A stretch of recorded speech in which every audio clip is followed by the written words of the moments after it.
Assalamualaikum warahmatullahi wabarakatuh. Apa kabar sobat Sobter semuanya? Semoga kalian semua dalam keadaan sehat jasmani dan rohani, tidak kekurangan satu apapun. Oke, Mimin akan lanjutkan cerita Yechen-nya. Tapi seperti biasa, tolong dibantu tekan tombol like dan berkomentar juga. Terima kasih sesudah dan sebelumnya. Senin, tanggal 16 Oktober tahun 2023. Selamat datang di New York. Bab 6701 sampai bab 6705. Dari sudut pandang Antonio, pria seperti Yechen yang menginginkan uang daripada nyawanya hanya mencoba bunuh diri.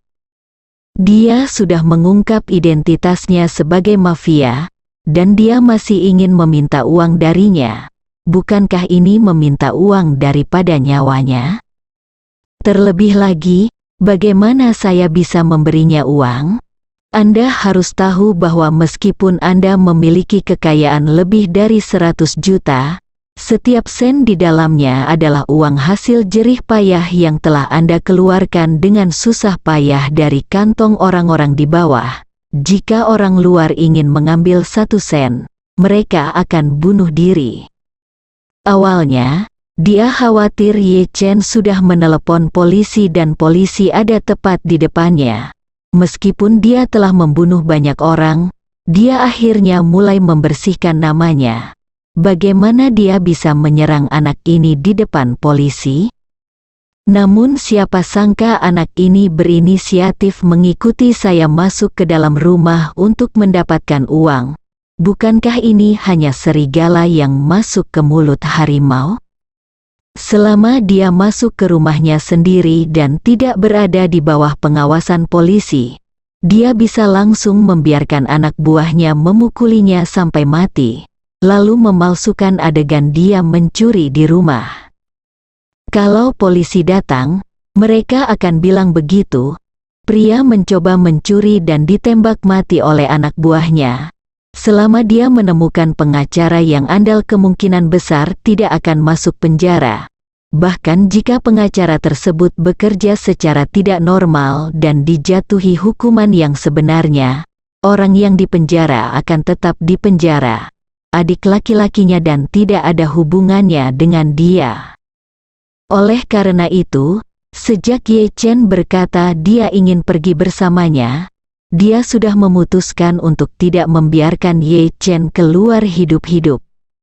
Pada saat ini, polisi juga mengetahui bahwa begitu Yechen masuk, kemungkinan besar akan terjadi bencana. Jadi salah satu polisi dengan baik hati mengingatkannya, "Tuan, jika Anda memiliki masalah, saya menyarankan Anda untuk menyelesaikannya di luar. Masuklah."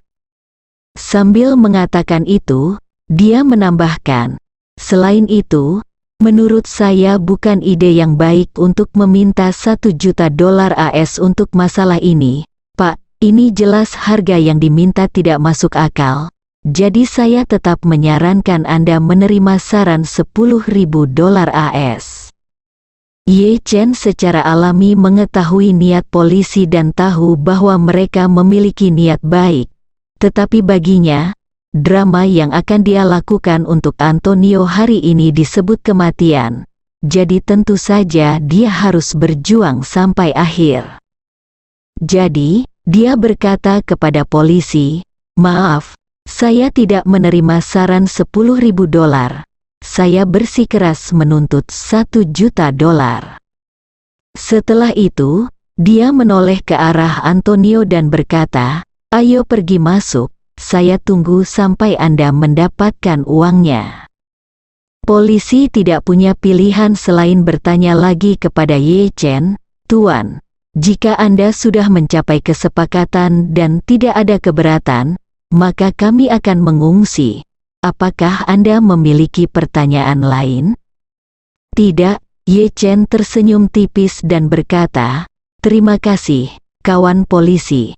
Ketika beberapa petugas polisi Amerika mendengar istilah kawan, mereka tampak bingung. Kemudian mereka saling memandang, memasukkan kembali senjata mereka ke sarungnya, dan kembali ke mobil, pergi.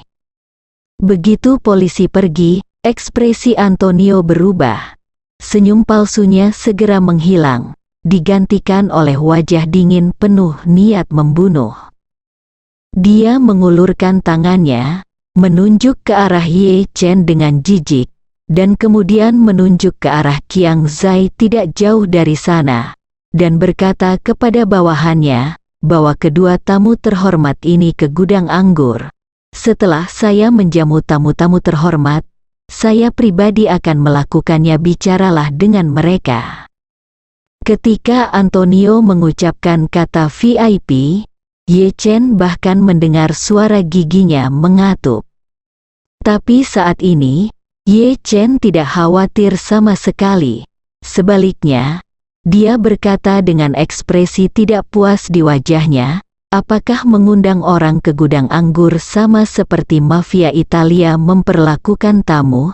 Tolong, mulut Antonio bergerak-gerak ekspresinya. Dia berkata dengan dingin, hari ini saya akan membiarkan Anda merasakan apa sebenarnya keramah tamahan Sisilia.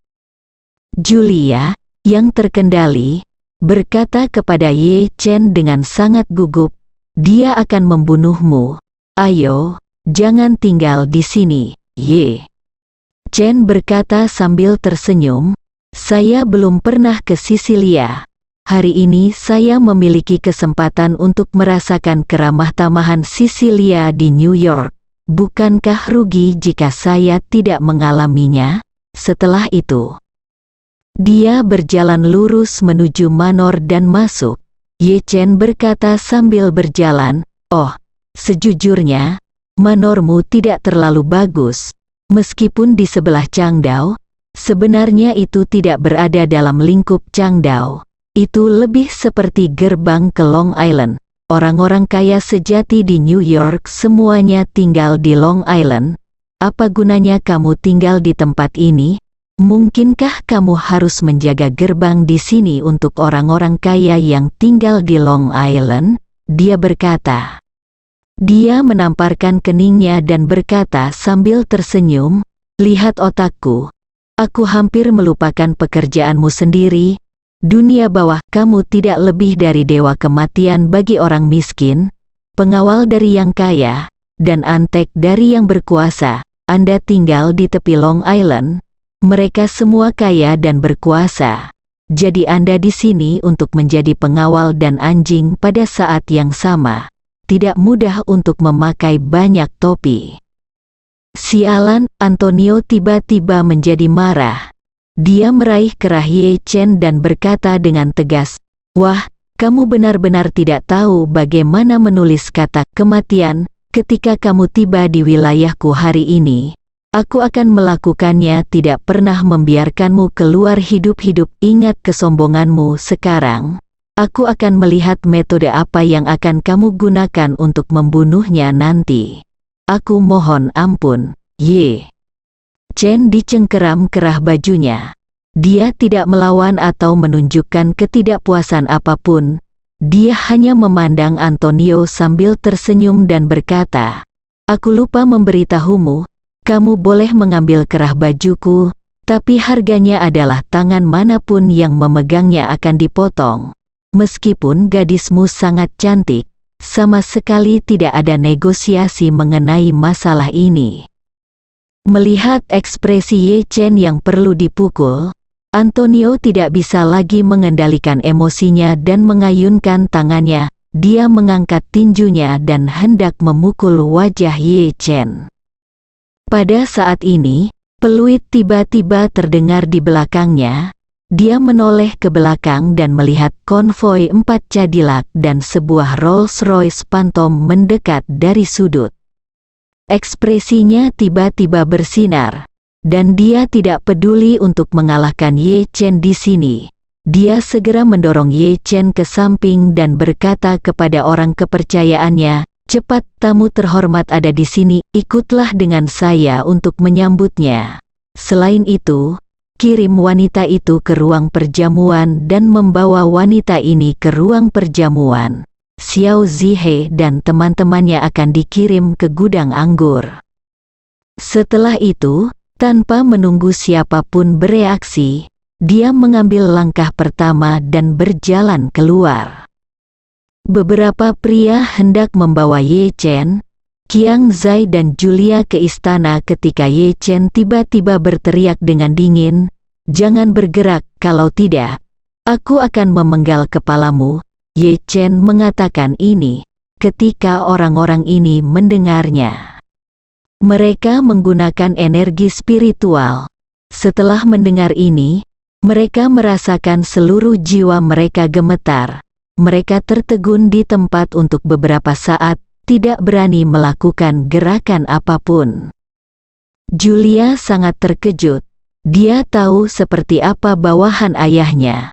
Orang-orang yang bisa mengikuti ayahnya semuanya adalah iblis pembunuh tanpa berkedip. Mereka mungkin mengenakan jas dan kacamata hitam sekarang. Mereka terlihat seperti manusia. Tetapi kenyataannya mereka seperti mafia lain di Sisilia. Memulai dengan pembakaran, pembunuhan, dan penjarahan. Orang-orang ini tidak takut. Bagaimana mereka bisa begitu takut dengan kata-kata Ye Chen sehingga mereka bahkan tidak berani bergerak? Terlebih lagi, saya dapat melihat dengan jelas ada ketakutan yang tak terlukiskan di mata orang-orang ini. Namun Antonio dan para pengikut di sekitarnya saat ini tidak menyadari keanehan di sini. Di mata beberapa orang, yang bisa mereka lihat hanyalah konvoi yang mendekat perlahan. Ketika beberapa orang buru-buru lari keluar manor, iring-iringan mobil kebetulan saja melaju. Antonio langsung berlari menuju Rolls-Royce Phantom, berdiri di luar pintu mobil dengan ekspresi wajah tersanjung, dan berinisiatif untuk mengulurkan tangan dan membuka pintu belakang. Duduk di dalam mobil adalah seorang pria paruh baya, dan Antonio, yang tadinya sombong dan mendominasi, membungkuk seperti burung puyuh di luar mobil dan berkata dengan hormat, "Tuan Aman Ramovic yang terhormat, selamat datang. Anda datang ke New York." Bersambung.